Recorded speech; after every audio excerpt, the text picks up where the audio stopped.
Tonight, you're going to do something so automatic you won't even register it as impressive. You'll pull back a blanket, sink into a mattress engineered with pocket springs or memory foam, and rest your head on a pillow shaped for the exact curve of your neck. Maybe you'll nudge the thermostat. Maybe you'll pull a blackout curtain shut. Now delete all of that. No frame, no mattress, no walls. Maybe not even a roof. Just packed earth, open air, and the kind of dark where you genuinely cannot see what's 10 feet in front of you. Bugs land on your skin all night. The temperature drops the second the sun does. And somewhere out past the edge of your vision, something with better night vision than you is deciding whether you're worth the effort. That wasn't a rough night or a camping trip gone wrong. That was every single night for every single one of your ancestors for roughly 300,000 years. No sleep number, no noise machine, no lock on the door. So how did they not wake up exhausted, or bitten alive, or not wake up at all? Here's the twist. No bed did not mean no system. For most of human history, sleep wasn't something that just happened to you on the ground because you had no other option. It was engineered, quietly, cleverly, and refined over thousands of generations, using almost nothing but plants, ash, fire, and other people. Think about what a bed actually has to do underneath all the marketing. It has to keep you warm all night, even as the temperature drops. It has to keep bugs off you, or at least off the parts of you that matter. It has to keep you safe while you're completely unconscious, unarmed, and defenseless, which, biologically, is the most vulnerable state a human being can be in. And ideally, it shouldn't turn disgusting after a few weeks of use. Modern beds solve those 4 problems with steel springs, synthetic foam, climate control, and a washing machine. Ancient humans solved the exact same 4 problems: insulation, pest control, security, and hygiene using grass, ash, fire, and each other's body heat. No factories, no supply chain, no patents. Just careful observation, a lot of trial and error, and a couple 100,000 years to refine the system into something that actually worked. So let's build the ancient bed from scratch, one layer at a time, and see exactly how they pulled it off. If you ask when was the first bed ever built, the archaeological record actually has an answer, and it's older than most people would guess.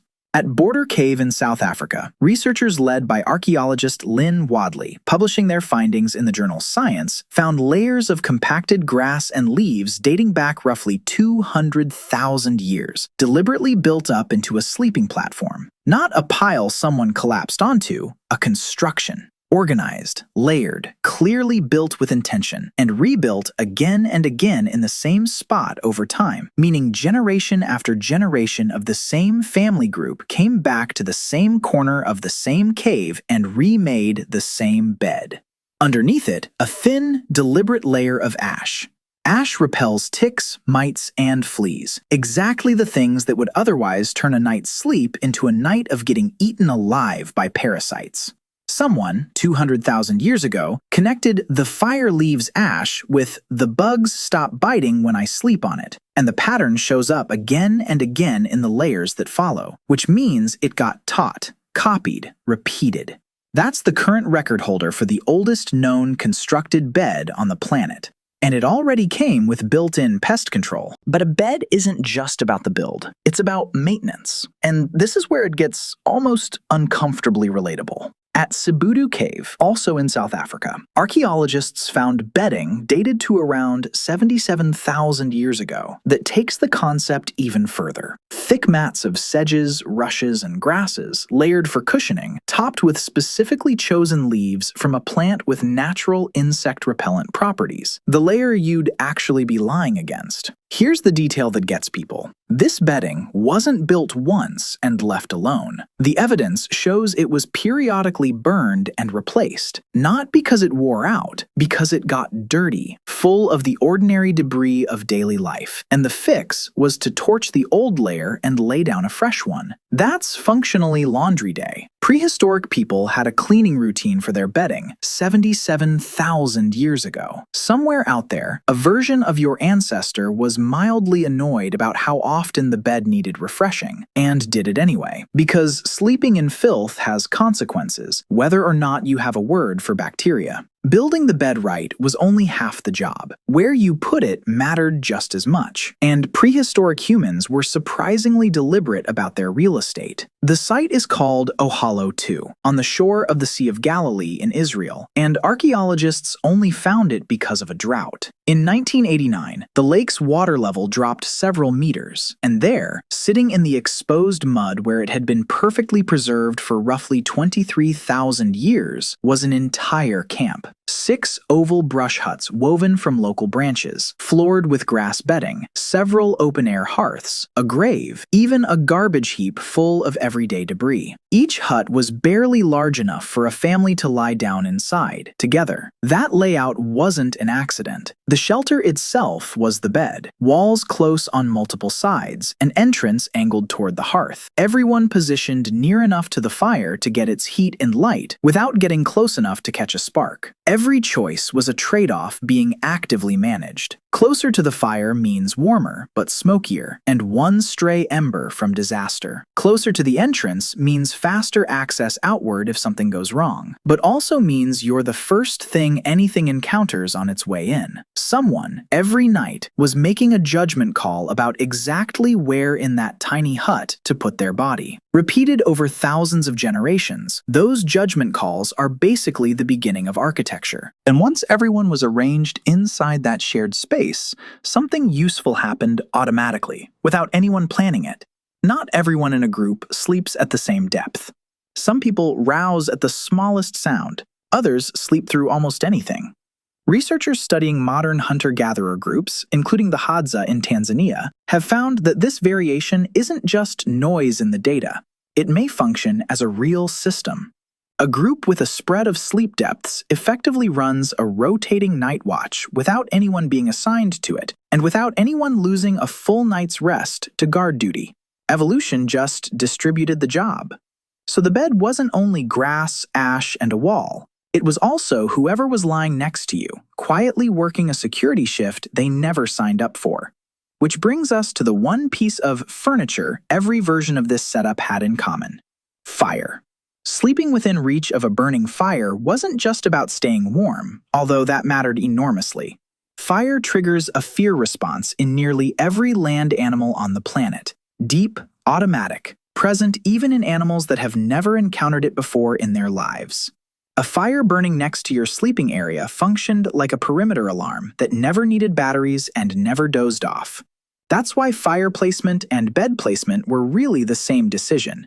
You didn't pick a sleeping spot and then add a fire nearby. You built everything else around the fire. It was the anchor point that the bedding, the shelter wall, and the group's whole sleeping arrangement organized itself around. Remove the fire, and every other layer of the system gets weaker at once. All of this works reasonably well in a mild climate. But what happens when cold stops being an inconvenience and starts being an actual threat to your life?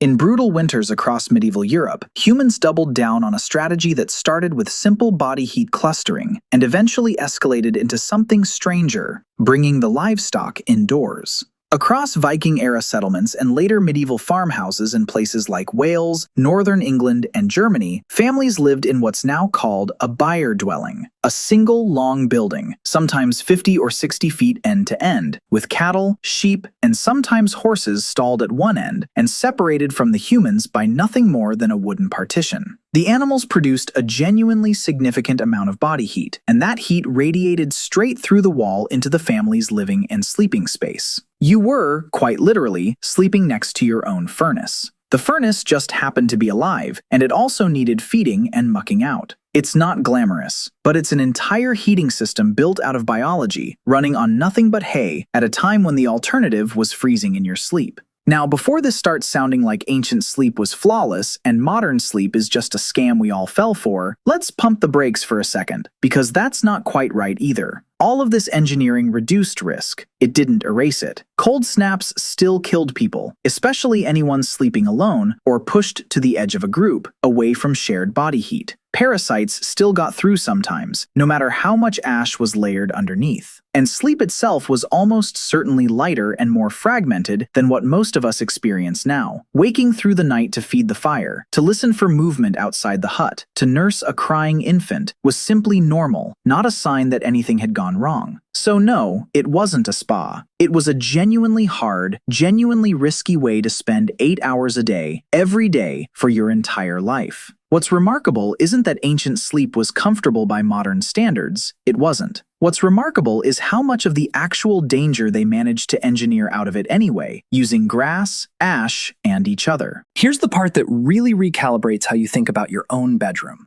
Because for almost all of human history, including long after permanent houses existed, hardly anyone had one to themselves.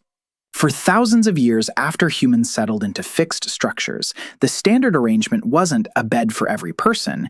It was one bed in one room for an entire family, sometimes with the livestock next door. Separate bedrooms did start appearing earlier than you'd guess, for the genuinely wealthy. Some upper-class households in the 1800s gave husbands and wives their own adjoining rooms, and a private room for each child was a serious status symbol. It got argued about, too. One American social reformer, writing in the 1850s, insisted that children sharing a room bred sloppy, undisciplined habits, and pushed hard for every child to have a room of their own. But even in the households wealthy enough to listen to him, young children of all ages routinely still shared a room, often a bed.